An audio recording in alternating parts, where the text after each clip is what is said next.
नमस्कार, मैं हूं सुरेश फौजदार। आप देख रहे हैं राजस्थान तक।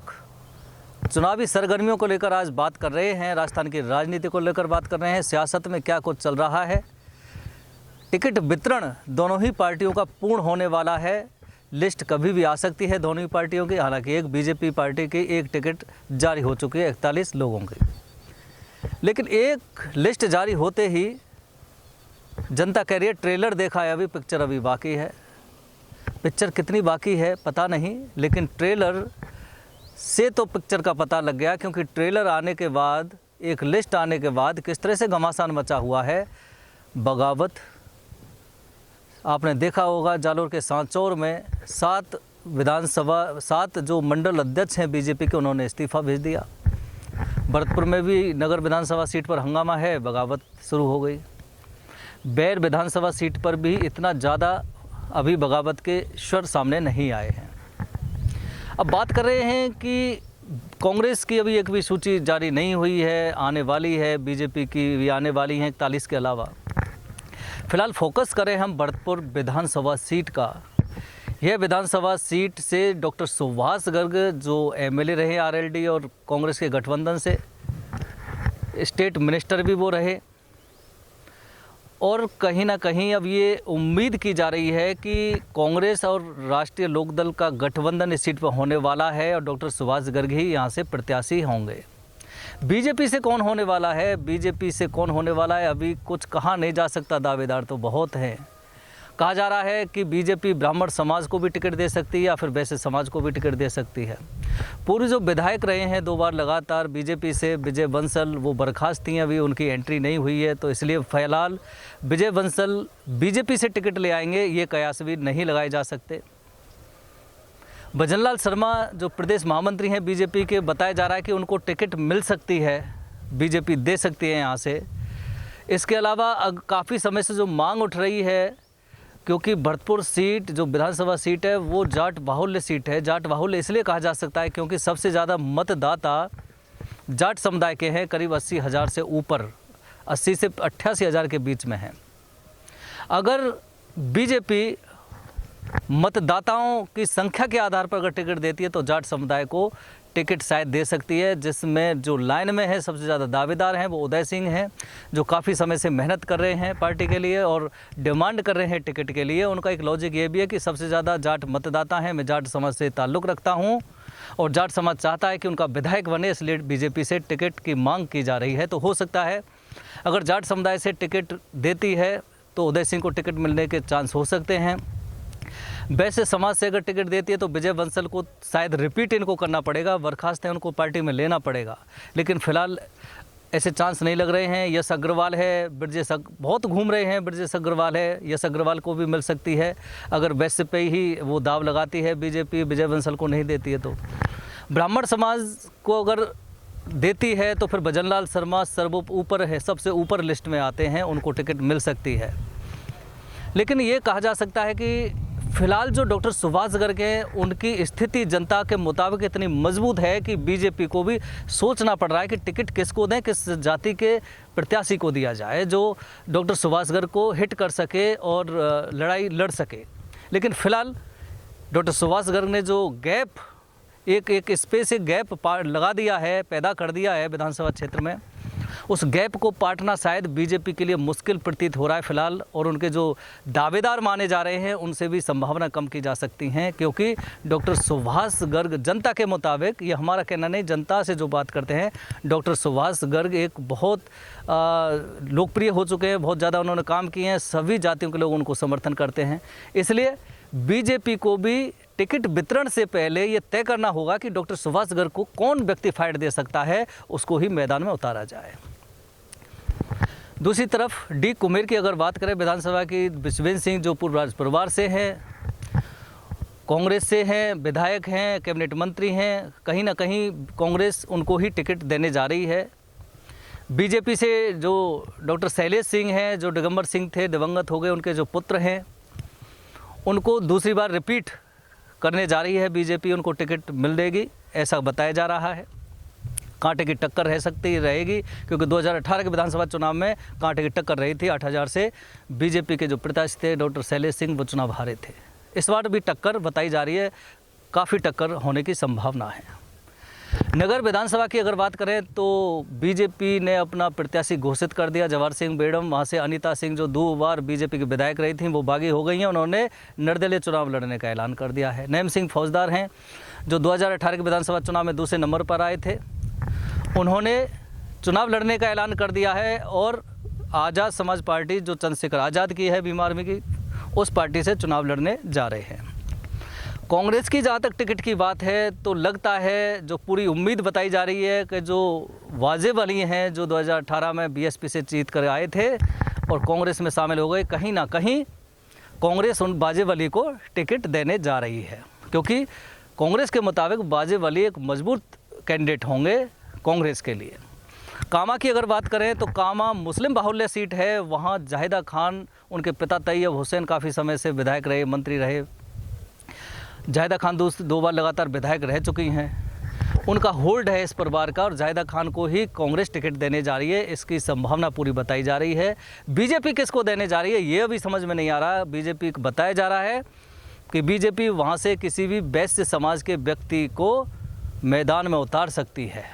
मुस्लिम समुदाय को बीजेपी वोट टिकट शायद नहीं देने जा रही है, यही वजह है कि किसी न किसी वैश्य समाज के व्यक्ति को वहाँ उतारा जा सकता है जाहिदा खान के सामने। लेकिन जाहिदा खान इस सीट पर सबसे ज़्यादा मुस्लिम बाहुल्य सीट है, सबसे ज़्यादा मतदाता मुस्लिम है और मुस्लिम मतदाता सपोर्ट करते हैं डायरेक्ट जाहिदा खान को, तो इसलिए बीजेपी के लिए भी वहाँ बड़ी मुश्किल पैदा होने वाली है, क्योंकि 2018 के चुनाव में भी मुश्किल पैदा हो गई थी। जो जवाहर सिंह बेड़म जिनको नगर से बीजेपी टिकट दिया, पहले वो वहाँ लड़े थे, 40,000 वोटों से जाहिदा खान ने उनको हराया था।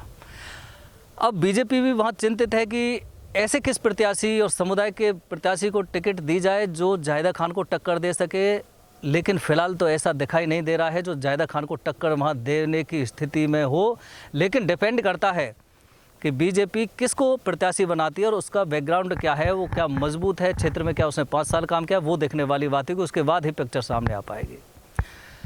नदवई की अगर हम बात करें विधानसभा की, तो नदवई को हम पहले से ही आपको बार बार बता रहे हैं कि पूरे राजस्थान में बीजेपी को सिर्फ एक ही सीट बड़ी आसानी से लगती है, नदवई, क्योंकि वहाँ जो विधायक है कांग्रेस के जोगिंद्र सिंह अवाना, उनके खिलाफ 5 वर्ष से लगातार जो माहौल रहा है, नाराज़गी रही है, भ्रष्टाचार के आरोप लगे हैं और ये नारे लगते हैं कि गो बैक अवाना को रवाना करना है। तो कहीं ना कहीं बीजेपी जो पूर्व राज परिवार है उसकी सदस्य हैं कृष्णेंद्र कौर दीपा, उनको टिकट देने जा रही है, पूरी उम्मीद की जा रही है, क्योंकि कृष्णेंद्र कौर दीपा लगातार 3 बार से विधायक हैं और 2018 के विधानसभा चुनाव में जब कई सारे जाट लड़ गए थे, उनके खिलाफ नाराज़गी जाट समुदाय में थी, जब भी कृष्णेंद्र कौर दीपा महज 3100 मतों से चुनाव हारी थी। इसलिए बीजेपी को लगता है कि सबसे ज़्यादा मजबूत अगर कोई कैंडिडेट है उनके पास तो वो कृष्णेंद्र कौर दीपा है, जो राज परिवार की हैं और वो चुनाव जीत सकती हैं, इसलिए उनको मैदान में उतारा जा रहा है। कांग्रेस से तो सीधा रिपीट शायद उम्मीद की जा रही है कि जोगिंद्र सिंह अवाना को ही कांग्रेस अपना प्रत्याशी बनाने जा रही है। बीएसपी से भी वहाँ उतर चुके हैं, लेकिन बीजेपी के लिए बड़ी आसान सीट समझी जा रही है नदवई विधानसभा सीट। इसके अलावा अगर बात करें वैर विधानसभा सीट की, तो वहाँ से बीजेपी ने अपना प्रत्याशी घोषित कर दिया है। 2 बार सांसद रह चुके हैं, विधायक रह चुके हैं बीजेपी के बहादुर सिंह कोहली को प्रत्याशी बनाया गया है। बहादुर सिंह कोहली 2013 में भी चुनाव जीते थे, लेकिन 14 में उनको सांसद का चुनाव लड़ा दिया था और वो सांसद बन गए थे। उसके बाद फिर वो लड़े नहीं, बैठे रहे। और भजनलाल जाटव को, जो कांग्रेस के फिलहाल विधायक हैं, पीडब्ल्यूडी मंत्री हैं, बताया जा रहा है कि भजनलाल जाटव को ही कांग्रेस अपना प्रत्याशी बनाने जा रही है। उनके अलावा कोई प्रत्याशी वहाँ है नहीं, तो भजनलाल जाटव सिटिंग विधायक भी हैं, इसलिए कांग्रेस भजनलाल जाटव को ही टिकट देने जा रही है। बीजेपी दे ही चुकी है, लेकिन वहाँ पे भी कांग्रेस के लिए रास्ता बड़ा आसान नहीं बताया जा रहा है। उसकी वजह यह है कि भजनलाल जाटव जो मंत्री हैं उनके खिलाफ काफ़ी आक्रोश है। जैसे नदवई में आरोप लगाए थे कांग्रेस विधायक के लगते रहे हैं, वैसे ही भजनलाल जाटव पर भी वहाँ के इलाके के लोग आरोप लगाते रहे हैं। कहीं ना कहीं बीजेपी और कांग्रेस दोनों की जो प्रत्याशी हैं वो एक तरह से साफ साफ नज़र में आ रहे हैं। रही बयाना विधानसभा सीट की अगर बात करें तो एससी के लिए रिजर्व है ये सीट। सचिन पायलट जब आए थे 2018 में विधानसभा चुनाव में, तो अमर सिंह जाटव को खड़ा किया था और चुनाव जीत गए थे। सचिन गुर्जर बाहुल्य इलाका है ये पूरी सीट, और सचिन पायलट का यहाँ काफ़ी क्रेज है, उनका सिक्का चलता है। अब बताया जा रहा है कि अमर सिंह जाटव को चेंज किया जा सकता है, उनको टिकट नहीं दी जा सकती, कोई नया प्रत्याशी कांग्रेस ला सकती है। किसको लाएगी वो तो समय बताएगा, लेकिन कुछ लोग ये भी कह रहे हैं कि सचिन पायलट का आदमी है, इसलिए टिकट शायद उसको रिपीट कराई जाएगी अमर सिंह को। लेकिन लोग कहते हैं कि अमर सिंह का जीतना बड़ा मुश्किल है, इसलिए कांग्रेस सोच रही है कि प्रत्याशी चेंज किया जाए। रही बीजेपी की बात, तो सांसद हैं भरतपुर से रंजीता कोली, जो बयाना की रहने वाली हैं, वो भी टिकट की डिमांड कर रही हैं। तो बताया जा रहा है कि बीजेपी प्रायोरिटी में अगर रंजीता कोली टिकट मांग रही हैं तो रंजीता कोली को बीजेपी अपना उम्मीदवार बयाना से बना सकती है। बच्चू अगर रंजीता कोली को नहीं बनाते हैं तो बच्चू बंसीवाल को वहाँ से टिकट मिल सकती है दूसरे नंबर पर।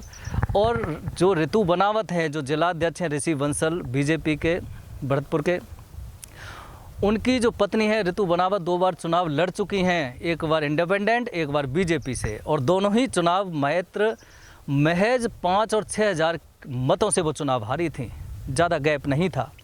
इसलिए जो ऋतु बनावत हैं बीजेपी प्रेसिडेंट जिले की ऋषि बंसल, उनकी जो पत्नी है ऋतु बनावत, वो चुनाव जरूर लड़ेंगी, निर्दलीय लड़ेंगी। वो लड़ने जा रही हैं, वो घोषणा भी कर चुकी हैं और 5 वर्ष से लगातार तैयारी भी कर चुकी हैं। अगर ऋतु बनावत निर्दलीय चुनाव लड़ती हैं तो फिर बीजेपी के लिए राह बड़े कांटे भरी हो जाएगी, तो कांग्रेस कहीं ना कहीं में फ़ायदा उठाने की स्थिति में हो सकती है। ये भरतपुर ज़िले का समीकरण जो कहता है। धौलपुर की अगर बात करें, धौलपुर से जो शोभा रानी कुशवाहा हैं वो बीजेपी से जीती थी उपचुनाव में, लेकिन उसके बाद कांग्रेस में शामिल हो गई। बताया जा रहा है कि कांग्रेस शोभा रानी को अपना उम्मीदवार बना सकता है वहाँ से। बीजेपी किसको बनाएगा वो अभी पता नहीं है, पिक्चर सामने है, अभी आएगी, क्योंकि टिकट वितरण की अभी लिस्ट जारी होनी है बीजेपी की और कांग्रेस की, तो उसके बाद स्थिति क्लियर हो पाएगी।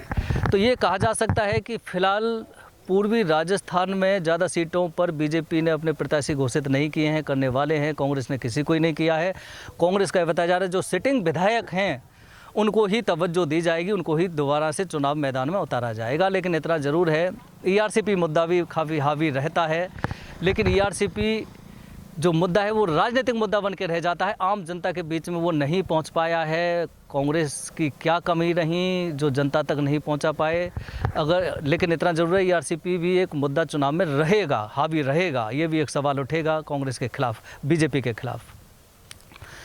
ये कहा जा सकता है और कहने में कोई अतिशयोक्ति नहीं होगी कि फिलहाल जो बीजेपी ने टिकट वितरण किया है उसके बाद बगावत जिस तरह से धरातल पर सामने आ चुकी है पार्टी के अंदर, बताया जा रहा है कि कांग्रेस की एक लिस्ट आने दो, उसमें भी इसी तरह की बगावत शुरू हो जाएगी। यानी इसका मतलब तो ये हुआ बीजेपी और कांग्रेस दोनों में ही बगावत शुरू हो जाएगी।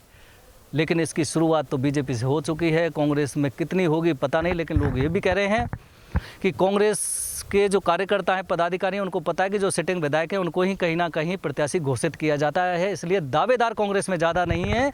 दावेदारों की संख्या अगर ज़्यादा है तो वो बीजेपी में ही ज़्यादा है, जो 4-5 वर्षों से लगातार टिकट लेने की कोशिश के लिए मेहनत कर रहे हैं और फिर उनका टिकट कट गया। तो ये भी लोग आरोप लगा रहे हैं कि बीजेपी को हराने के लिए कांग्रेस की ज़रूरत नहीं पड़ेगी, बीजेपी को हराने के लिए बीजेपी के कार्यकर्ता ही और बागी प्रत्याशी ही मैदान में उतर रहे हैं, वो खुद इनका नुकसान करने जा रहे हैं। कांग्रेस का भी यही हाल होने वाला है। लेकिन फ़िलहाल तो ये कहा जा सकता है कि पूर्वी राजस्थान में जो टिकट वितरण अभी आया है बीजेपी का, कांग्रेस का आया नहीं है, उस स्थिति को अगर देखें तो साफ तौर पर फ़िलहाल तो कांग्रेस काफ़ी मजबूत यहाँ से दिखाई दे रही है।